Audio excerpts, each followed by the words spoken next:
Bonjour à chacun, ça me fait plaisir d'être avec vous ce matin, même si c'est à distance. Et c'est vrai que pour moi, c'est toujours un peu spécial de faire un culte alors que je ne vous connais pas et que je vous vois pour la première fois sur un écran. Mais ça me fait plaisir d'être là quand même et j'espère que ce que je vais vous apporter puisse résonner pour vous, même si c'est vrai que j'ai à peu près aucune idée de votre situation.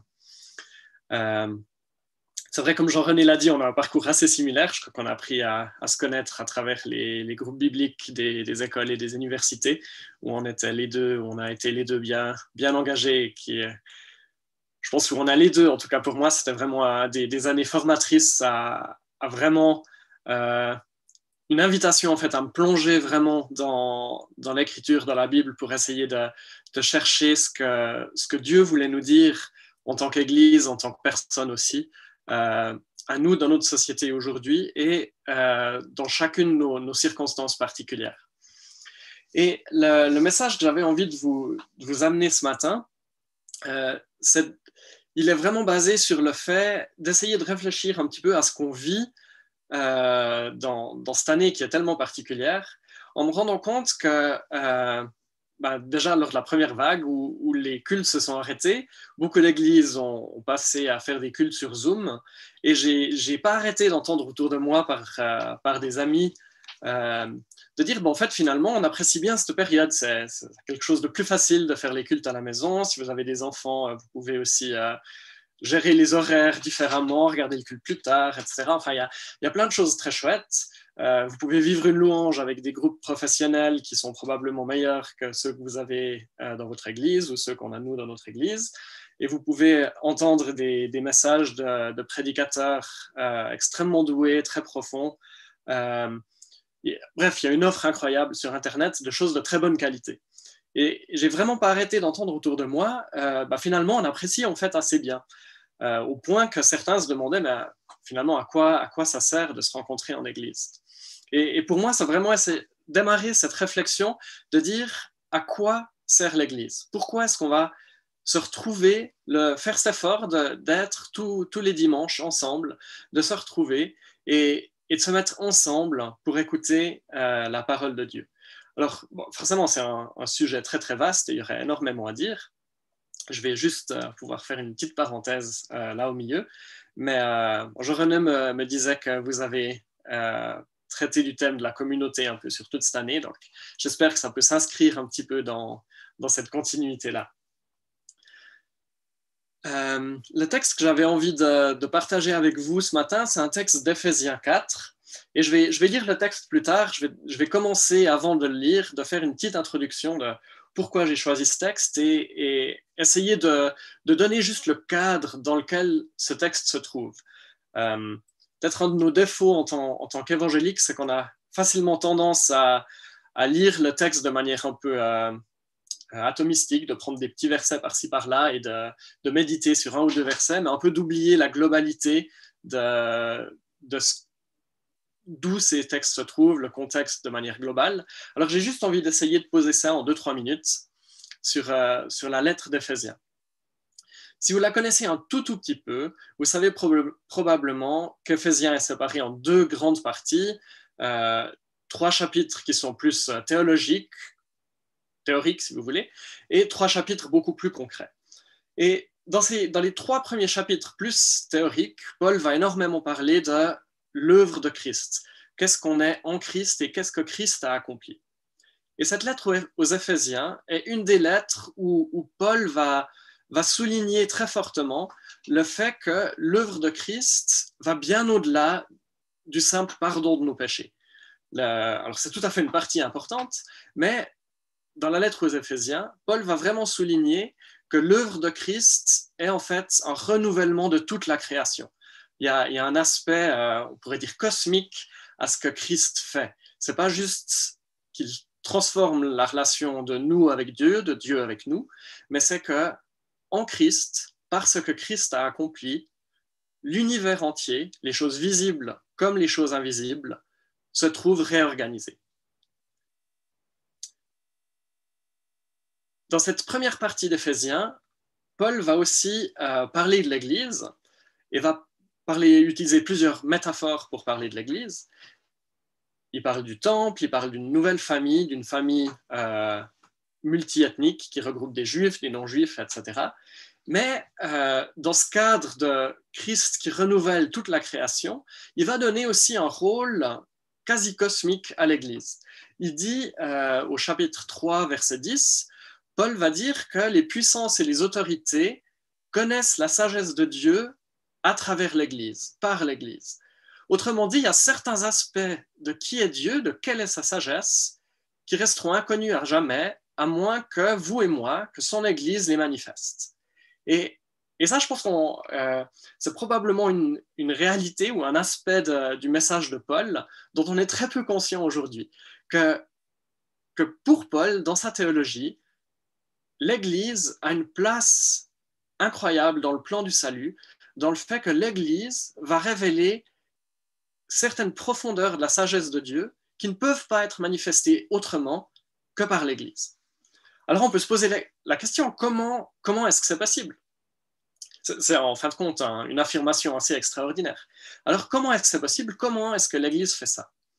Et la réponse, Paul va la donner dans les chapitres 4 à 6. Cette deuxième partie, qui est très pratique, c'est en fait la réponse de Paul. Comment est-ce que l'Église va révéler cette sagesse de Dieu au monde visible et au monde invisible. Et si la réponse de Paul, elle est probablement surprenante et peut-être un peu déroutante, voire un peu décevante si on est encore suffisamment imprégné par les valeurs du monde qui nous entoure. Parce que cette réponse de Paul à comment l'Église va manifester la sagesse de Dieu, elle a d'une certaine manière rien de très révolutionnaire, ou en tout cas rien de très spectaculaire. Mais en fait, elle est extrêmement révolutionnaire. Et je vais essayer de vous montrer en quoi. Au début de ce chapitre 4, Paul va commencer en disant étant donné tout ce que je vous ai dit dans les chapitres 1 à 3, voici comment vous devez vivre. Et le point central qu'il va souligner, c'est le thème de l'unité. Dans les chapitres 1 à 3, Paul a essayé d'expliquer à quel point Christ réorganise toute chose et Christ a créé une nouvelle humanité. Comme il y a eu une ancienne humanité qui a péché avec Adam, Christ a créé une nouvelle humanité. Et dans ces chapitres 4 à 6, il va expliquer comment cette nouvelle humanité est censée vivre. Et ça fait entièrement partie de ce thème de Christ qui refonde, qui recrée la création quelque part, qui vient la restaurer. Comme Christ restaure la création, il restaure l'humanité aussi. Donc Paul va développer la question de l'unité sur les 15 premiers versets. Et au chapitre 4, 16, 17, donc juste les versets qui viennent avant le texte de ce matin, Paul conclut cette première section en disant « En professant la vérité dans l'amour, nous croîtrons à tous égards en celui qui est le chef, Christ.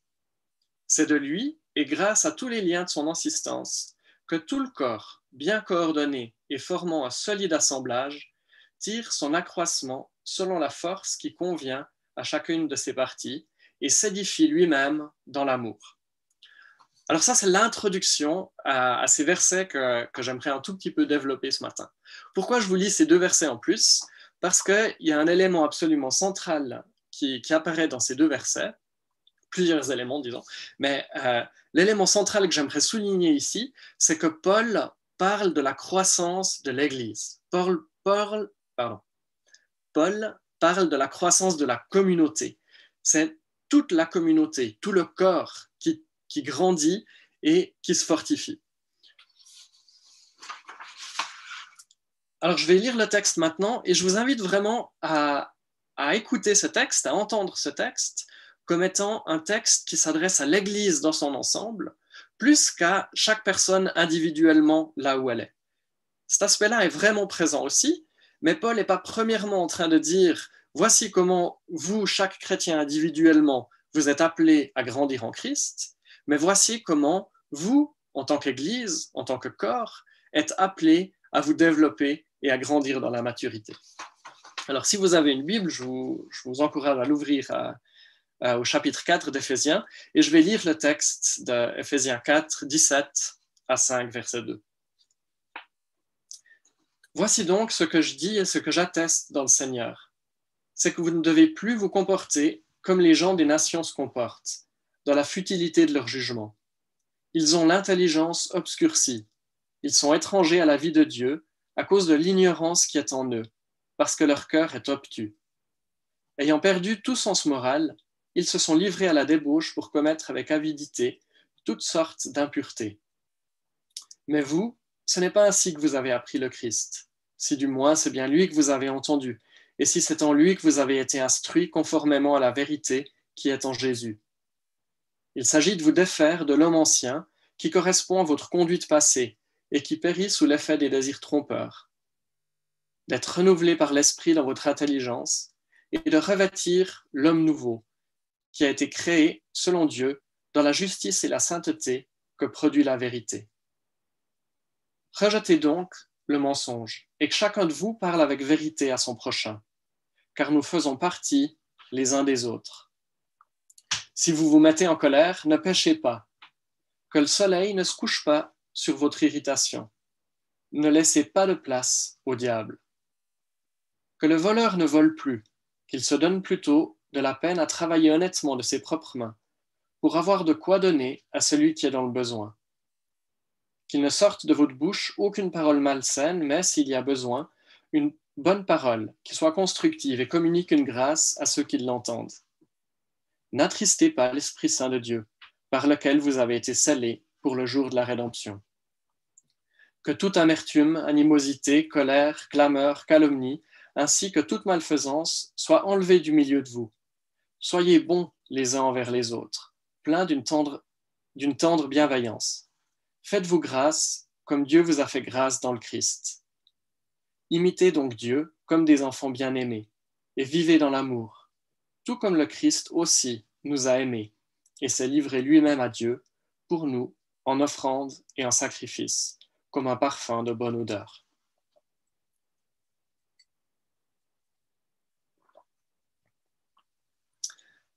Dans le reste de mon message ce matin, je vais parler un tout petit peu brièvement de ce que Paul dit sur les nations, sur les païens et sur la nouvelle humanité. Mais après, j'aimerais surtout souligner 4 éléments qui apparaissent dans la deuxième partie. Alors, à lire ce texte de premier abord, on pourrait le trouver, penser que c'est un texte très, très moralisateur et un peu décourageant. Je pense qu'il faut bien voir que le but de Paul, c'est ce qu'il dit à la fin. Imitez donc Dieu et vivez dans l'amour, tout comme Christ nous a aimés. C'est vraiment ça qui est sa visée, son plan, là où Paul a envie d'aller. Et tout ce qui vient avant est en fait les conséquences pratiques de ce que ça signifie de vivre dans l'amour. Et pourquoi est-ce qu'il parle de ne vivez plus comme les païens? Je pense que c'est important de se rendre compte que l'énorme majorité de ces Éphésiens étaient en fait des païens, étaient des gens qui étaient dans les nations. Donc Paul n'est pas juste en train de faire une distinction en disant ah, ces païens là-bas qui ne sont pas comme nous, et de faire une sorte de catégorisation facile d'un groupe qui est en dehors de l'Église pour pouvoir s'éloigner d'eux et faire une sorte de caricature. D'une certaine manière, il fait ça, mais c'est comme si je vous disais arrêtez de vous comporter comme des Genevois. En fait, vous êtes Genevois. Et Paul n'est pas en train de faire une attaque facile contre les païens. Ce qu'il est en train de dire, c'est vous étiez une communauté dans un certain contexte, mais votre contexte, à cause de ce que Christ a fait, a changé. Et vu que votre contexte a changé, alors votre comportement doit aussi changer. Il va faire une sorte de 2 images miroirs où d'un côté il dit ben voilà comment c'était avant et voilà comment c'est maintenant. Voilà ce que vous connaissiez avant et voilà ce que vous êtes censé développer maintenant. Donc je pense que c'est ça que Paul essaye de transmettre dans ses premiers versets. Et quand il parle de l'homme nouveau, je ne pense pas qu'il est question d'un moi nouveau, d'un Vincent nouveau, d'un Jean-René nouveau, mettez votre prénom. Ce n'est pas une question d'avoir un individu nouveau, c'est une question d'avoir un être humain nouveau, une nouvelle humanité.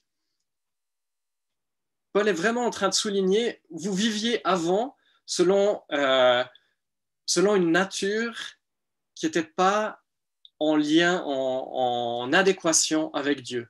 Et maintenant, parce que Christ a fait, parce que vous avez reçu son esprit et que vous êtes régénéré, alors vous avez accès, et ça c'est le point principal, vous avez accès à cette vie de Dieu. Et parce que vous avez accès à cette vie de Dieu, vivez en homme nouveau, vivez en être humain qui est en connexion avec cette vie de Dieu.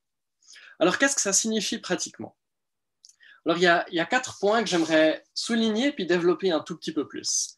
Le premier, au verset 25, où Paul dit, je vais juste relire ce verset, rejetez donc le mensonge et que chacun de vous parle avec vérité à son prochain, car nous faisons partie les uns des autres. Pourquoi est-ce que le mensonge est... Pourquoi est-ce que Paul commence par le mensonge et souligne la vérité?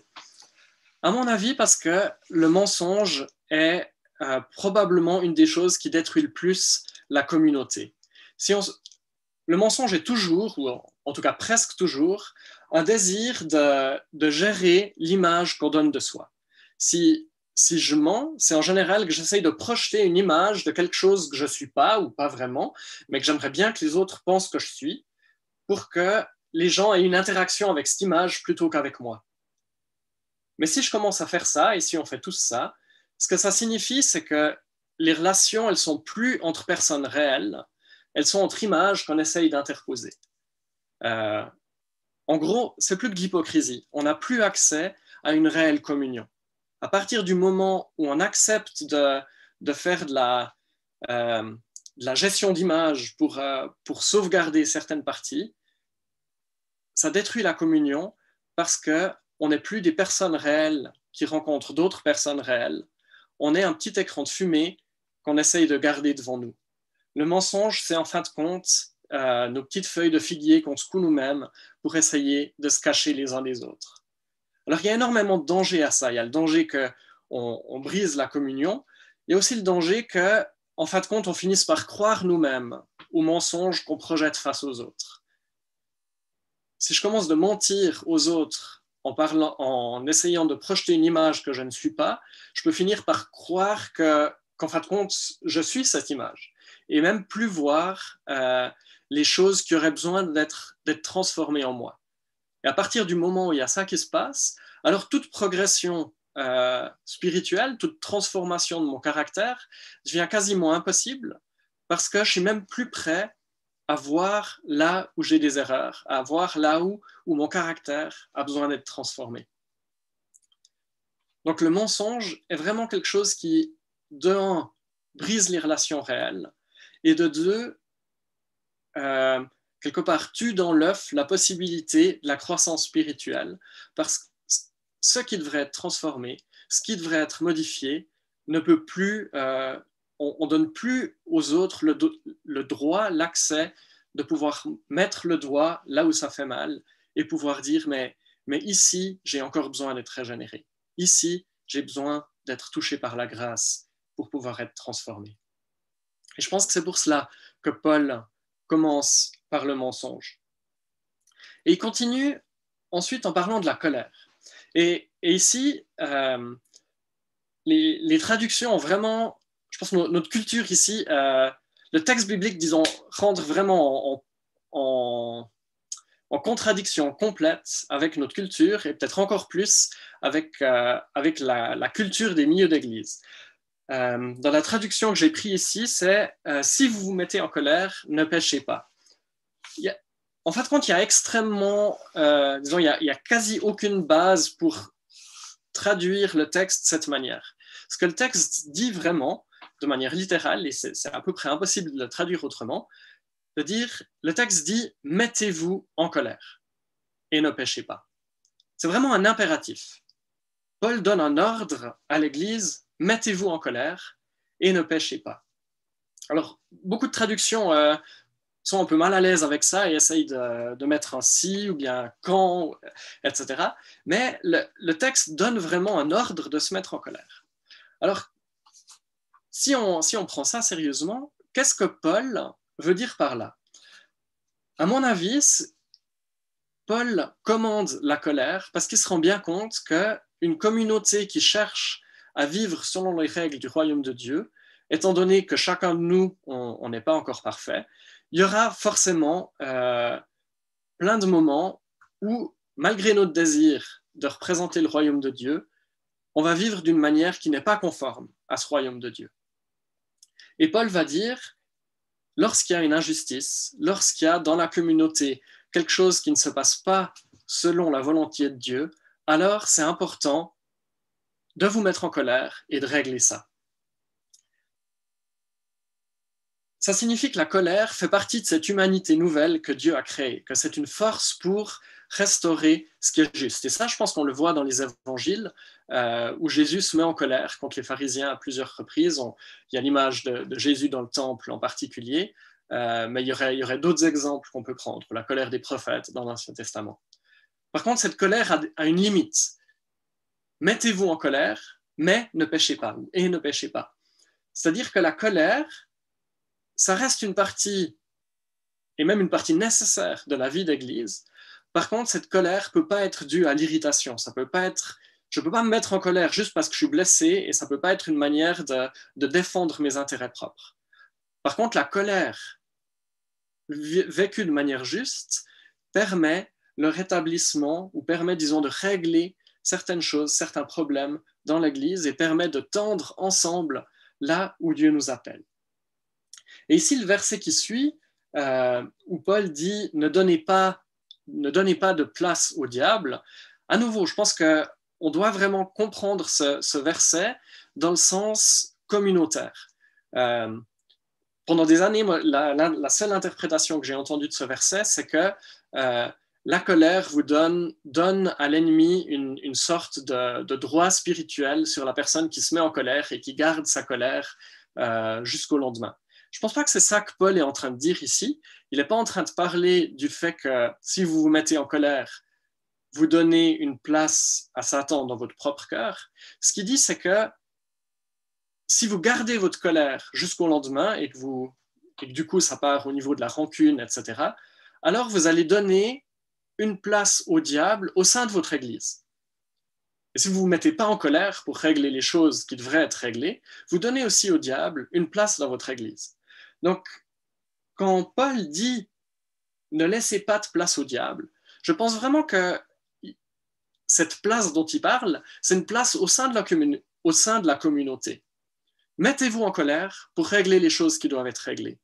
Et ne restez pas en colère indéfiniment, parce que sinon, vous allez créer de l'amertume, de la rancune, etc. Mais dans un cas comme dans l'autre, soit si on ne se met pas en colère, soit si on garde la colère, alors on donne à l'ennemi la possibilité de zapper le fondement de la communauté. Et c'est ça que Paul essaye de prévenir.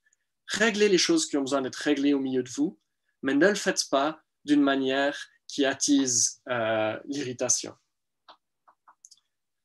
Ensuite, dans le verset suivant, il parle du vol et du travail. Que le voleur ne vole plus, qu'il se donne plutôt de la peine à travailler honnêtement de ses propres mains pour avoir de quoi donner à celui qui est dans le besoin. Et ici, je pense que ce que Paul veut souligner, il essaye vraiment de faire la différence entre quelqu'un qui cherche les besoins matériels ou qui cherche ce qui est matériel pour assouvir ses désirs propres, ou quelqu'un qui voit tout ce qui est matériel comme manière de bénir les autres. Le voleur, c'est celui qui va essayer de prendre ce qui est aux autres pour satisfaire ses désirs à lui. Et Paul dit, mais si vous avez cette mentalité-là, il faut complètement la changer. Le but de ce qui est matériel n'est pas de satisfaire nos désirs propres, c'est de pouvoir aider, bénir ceux qui sont autour de nous. Ça, c'est valable pour le vol, mais je pense que tout ce que Paul ce dont Paul parle au niveau du travail, on peut l'étendre pour nos travaux à nous. Faites de votre travail une bénédiction. Non seulement une bénédiction matérielle, mais je pense qu'on peut l'étendre à toutes sortes d'autres bénédictions. Si vous êtes enseignant, faites de la plateforme qui vous est donnée pour enseigner le fait d'être une bénédiction. Si vous êtes indépendamment de votre travail, si vous êtes avocat, utilisez ça pour défendre le droit. Si vous êtes, je ne sais pas, maçon, alors utilisez ça pour construire quelque chose qui vaut la peine d'être construit, etc. Utilisez tous vos dons, tout votre travail en vue de bénir les autres. Pensez à vos ressources non comme une manière de profit personnel, mais comme une manière de bénir votre entourage. Et la dernière chose, Paul va parler de la parole et de l'esprit. Qu'il ne sorte de votre bouche aucune parole malsaine, mais s'il est besoin, une bonne parole qui soit constructive et communique une grâce à ceux qui l'entendent. Et ici, le verset suivant, on peut discuter un peu avec quoi le rattacher, mais c'est très, à mon avis, il y a beaucoup plus de chances qu'il se rattache à ce qui vient juste avant. N'attristez pas l'Esprit Saint de Dieu, par lequel vous avez été scellés pour un jour de rédemption. Alors on peut se poser la question, pourquoi Paul lie ces deux choses, le fait d'attrister le Saint-Esprit et le fait d'avoir une bouche qui ne transmet aucune parole malsaine.